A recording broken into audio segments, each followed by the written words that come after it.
Chapter 5 Swirl of the Spirit. The air smelled of smoke and sweetgrass. People moved through the village in a quiet rhythm, preparing for the evening ceremony. Mats were unrolled in the central clearing, decorated with bundles of herbs, bone flutes, and carefully arranged shells. A low drum beat had already begun, steady as a heartbeat. Shapes danced on tree bark in white and red marks for the sun's path, the phases of the moon, the wind that carried stories. Sula stood near the entrance to the gathering space, holding her offering close to her chest. Around her, the other children clutched their own handmade gifts. One boy carried a string of shell beads, each one polished smooth. Another held a woven pouch filled with roasted nuts and dried berries. Someone else had carved a small wooden figure of a turtle. Sula's heart pounded as she looked down at her cup. It burnished it and rubbed it with oil until it gleamed. The swirls still caught the light, now darker, deeper from the fire. They curled between Luma's traditional lines like river currents through reeds. She hadn't told anyone she planned to offer it. She could have brought something simpler, a string of beads, a favorite shell, but her hands had chosen the cup. Now she wasn't sure if they'd been brave or foolish.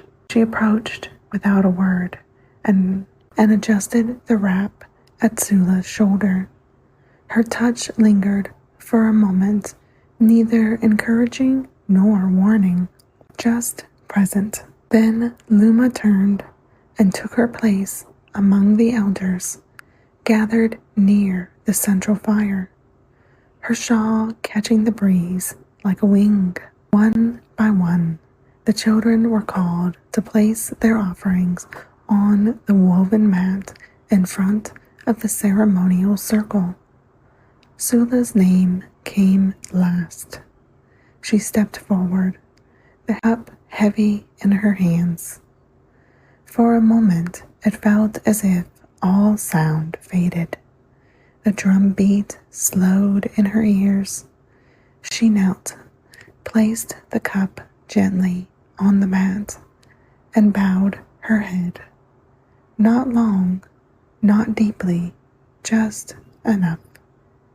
Then she returned to her place and waited.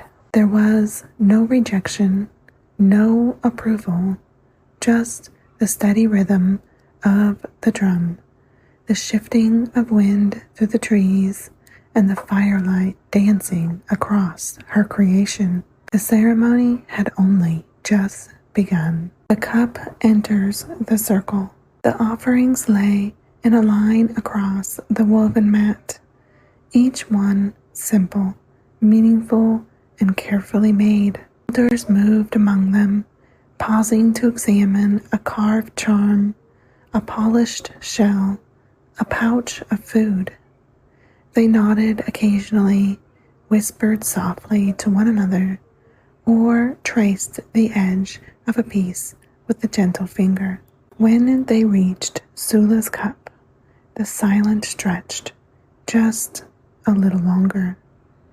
One elder lifted it, turning it slowly in the light. The fire reflected in the smooth curves and carved designs, lines and swirls, tradition and something else. The elder's brow furrowed, but not in anger.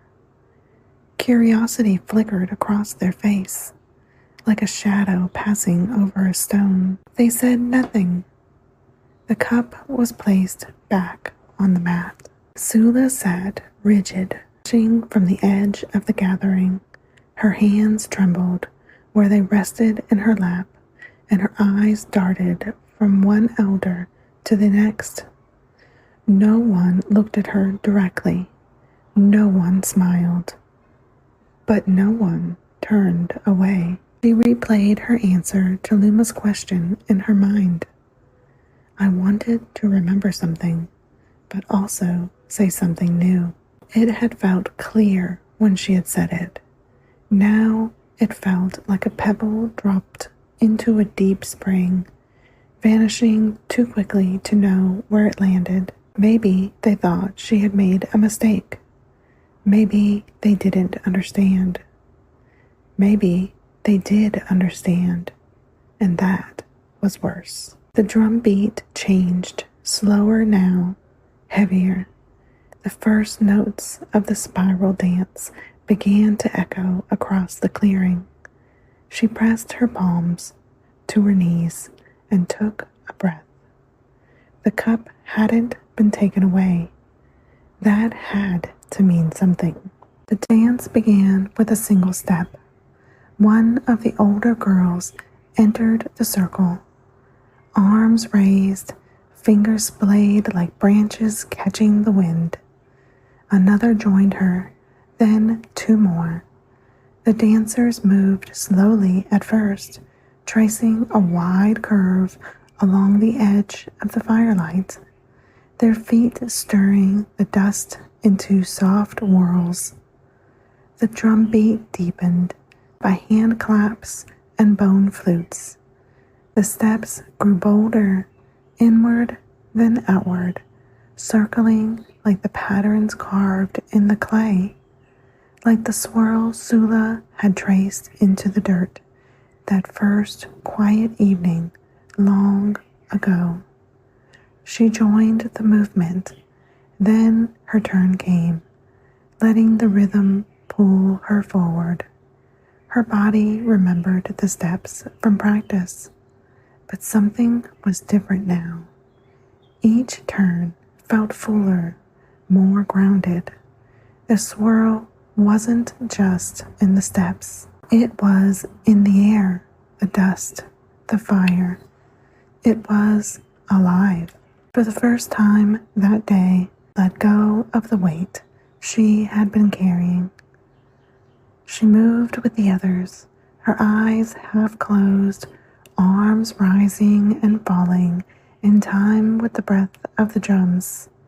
The fire warmed her cheeks, and laughter sparked among the younger children at the edge of the gathering. The swirl no longer belonged only to her. It belonged to the people, whether they realized it yet or not.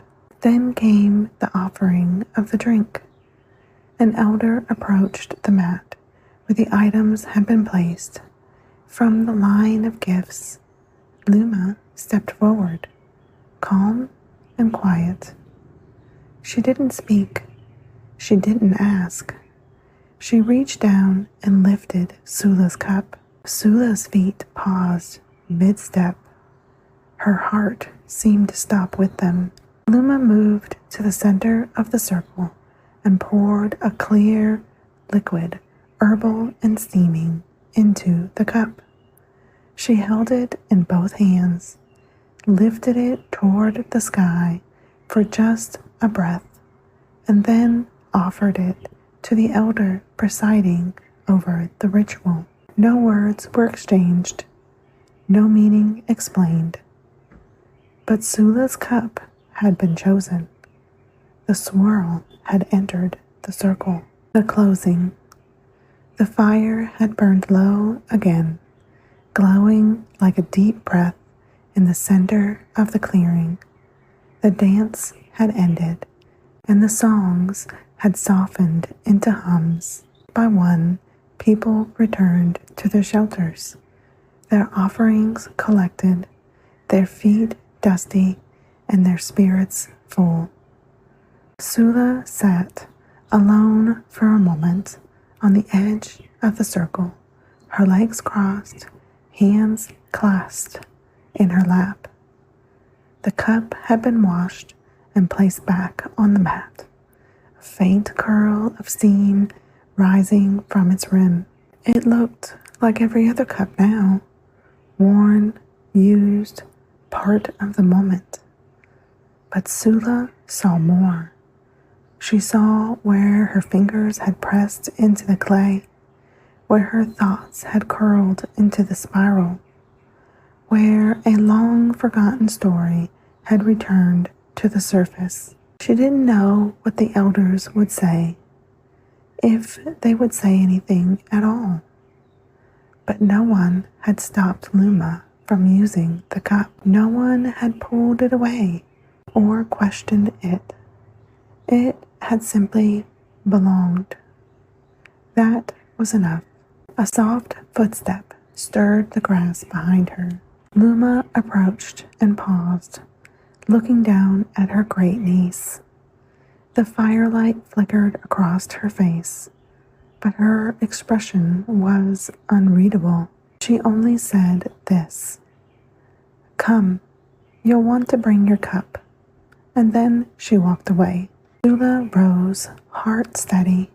She picked up the cup, warm now, marked by the fire and tradition, and held it close. She didn't know what tomorrow would bring, but tonight the swirl had spoken, and someone had listened. I hope you enjoyed this chapter of Memory in the Clay. Tune in next week to hear what comes next for Sula. To purchase the printed book or explore the digital edition and teacher resources, check the description below. Until next time, may your hands remember what your heart already knows.